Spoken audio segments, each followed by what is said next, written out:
Episode ke-11. Riana tidak tahu harus berbuat apa lagi.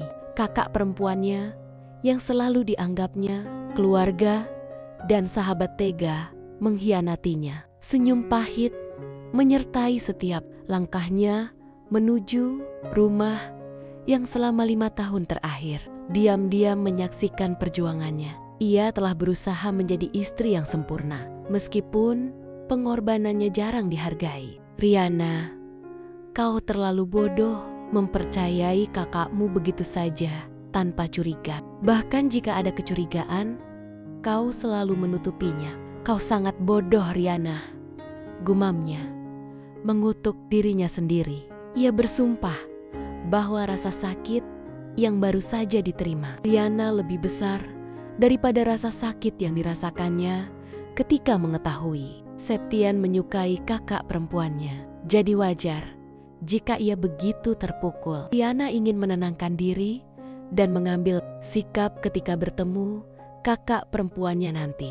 Begitu tangannya menyentuh kenop pintu dan mendorongnya hingga terbuka, sebuah bantal melayang tepat ke arahnya. Sebuah suara melengking mengejutkannya dan membuatnya menyadari siapa pelakunya. Riana, kau dari mana saja? Riana lelah dan tidak ingin berdebat dengan Septian. Sejujurnya, saat ini ia merasa seperti badut di rumahnya sendiri. Jika Septian dan Liliana mengungkapkan perasaan mereka satu sama lain, maka dialah yang seharusnya tidak berada di rumah ini. Dan sebenarnya ia hanya akan menjadi pelengkap. Ia menunduk, meraih bantal sofa yang hampir mengenainya, dan berjalan dengan tenang menuju Septian yang sedang duduk di sofa dengan wajah memerah. Aku ada urusan, jawabnya datar. Apakah hanya aku yang tidak boleh keluar sampai malam? Septian mendengus. Kau harus sadar diri. Kau seorang istri, seorang ibu rumah tangga. Tugasmu di rumah mengurus semuanya, bukan berkeliaran tanpa tujuan seperti itu. Riana menatapnya tajam.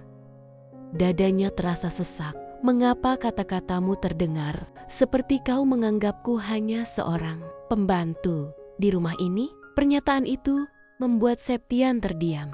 Ia terkejut. Ini adalah pertama kalinya Riana berani menjawab dengan nada tersinggung. Dan tidak ada lagi panggilan sayang, Mas. Biasanya dia akan mendekatinya, meminta maaf, dan menenangkan amarahnya. Tapi malam ini sangat berbeda. Riana melawan balik. Riana, sampai kapan kau akan bertingkah seperti anak kecil seperti ini? Oke, aku salah.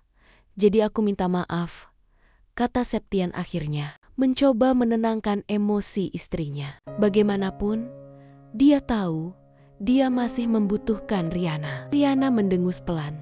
Tatapannya penuh dengan rasa sakit dan sinisme. Kau minta maaf? Tanyanya dengan tidak percaya. Untuk kesalahan apa? Septian terdiam sejenak, lalu menegaskan suaranya. Riana, jangan menimbulkan masalah. Mari kita akhiri pertengkaran ini. Apa? Riana menggelengkan kepalanya sedikit. Suaranya bergetar karena kesakitan. Kau pikir mengatakan maaf membuat semuanya baik-baik saja? Kau bahkan tidak tahu mengapa kau harus meminta maaf. Riana, selama ini aku diam bukan karena aku tidak merasa sakit hati, tetapi karena aku berharap kau menyadarinya sendiri. Riana menyela dengan tajam. Tetapi kenyataannya, yang kau tahu hanyalah menyalahkan dan meremehkanku. Septian mengatupkan rahangnya, berusaha menahan diri, tetapi tangannya mengepal di lututnya. Dia membenci saat Riana berbicara tegas seperti ini, penuh perlawanan. Karena itu membuatnya kehilangan kendali. Cukup, Riana. Aku lelah dengan drama ini. Lelah? Riana menahan tawa getir. Kau yang membuatku berdarah demi tetap tinggal di rumah ini. Dan kau yang bilang kau lelah? Riana. Riana. Bentak Septian. Nadanya penuh amarah. Ia hendak menambahkan kata-kata lain, tetapi teleponnya berdering, memecah suasana tegang. Layar menampilkan nama yang membuat dada Riana sesak. Liliana. Septian melirik wajah istrinya yang mengeras, getir karena terluka. Dengan santai, ia berkata, "Ini adikmu, biar aku yang menjawabnya." Riana tidak menjawab, tidak memberi izin maupun melarang.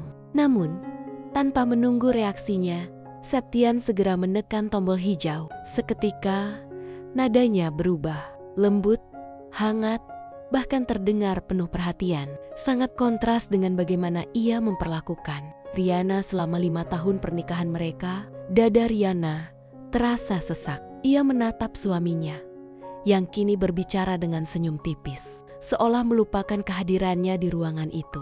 Riana mengira ia tidak akan terluka lagi setelah mencoba melepaskan Septian. Namun kenyataannya, hatinya tidak sekuat itu. Perasaan yang telah ia pupuk selama ini terlalu dalam, dan meskipun ia mencoba membunuhnya, cinta itu tidak bisa mati begitu saja. "Riana, aku akan menjemput adikmu dulu," kata Septian dengan santai, seolah tidak terjadi apa-apa. "Ingat, ganti bajumu, lalu segera pergi ke rumah sakit. Tolong jaga ibu, ya. Adikmu dan aku sudah merawatnya tadi malam. Sekarang giliranmu." "Oke?" Riana ingin menjawab dengan tegas, menolak perintah itu. Tetapi Septian sudah pergi, meninggalkannya tanpa kesempatan untuk berbicara. Ia hanya bisa menggelengkan kepala, menahan kepahitan yang menusuk dadanya. "Riana, kau berjanji pada dirimu sendiri. Berhentilah menyakiti," katanya lembut. Mencoba menguatkan dirinya, ia berjalan masuk ke ruangan itu. Pandangannya tertuju pada kalender yang tergantung di dinding. Setelah menarik kursi dan duduk, ia mengambil spidol merah dari laci meja rias. Tangannya gemetar sesaat, tetapi akhirnya ia menekan ujung spidol pada tanggal tertentu. Sebuah lingkaran merah terbentuk. 3 minggu dari sekarang, hari keberangkatannya ke Sorong. Riana menatap lingkaran itu lama sekali, seolah mengukir tekad di dadanya. 3 minggu, cukup waktu untuk menyelesaikan semua ini, gumamnya pelan, penuh tekad. Riana mencoba menarik napas dalam-dalam dan memutuskan untuk mandi air hangat. Sesuatu yang jarang ia lakukan. Baru setengah jam, ia merasakan kehangatan air dan menenangkan diri dengan aromaterapi. Teleponnya berdering.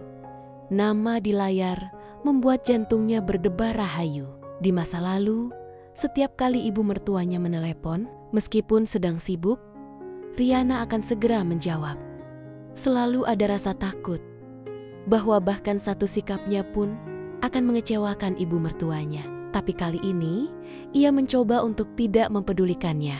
"Dasar pembuat onar," gumamnya kesal, lalu meletakkan telepon kembali. Namun dering telepon yang terus-menerus tidak memberinya kesempatan untuk menenangkan diri. Dengan enggan, akhirnya ia menekan tombol hijau. Sebelum ia sempat mengucapkan halo, suara dari seberang telepon meledak. "Riana, kapan kau akan sampai?" Menantu perempuan yang tidak tahu berterima kasih.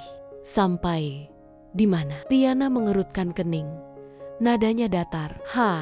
Kau berani main-main, Riana? Aku beri kau waktu 30 menit untuk sampai ke rumah sakit. Kalau tidak, lebih baik kau ceraikan saja anakku," bentak Rahayu. Riana terdiam sejenak. Sebentar lagi ia akan pergi dan tidak ingin berurusan lagi dengan keluarga Prawira. Jadi tidak perlu menjilat keluarga itu lagi untuk mempertahankan pernikahan yang retak ini. Menit berikutnya, bibir Riana melengkung getir. "Sungguh kebetulan," katanya dingin.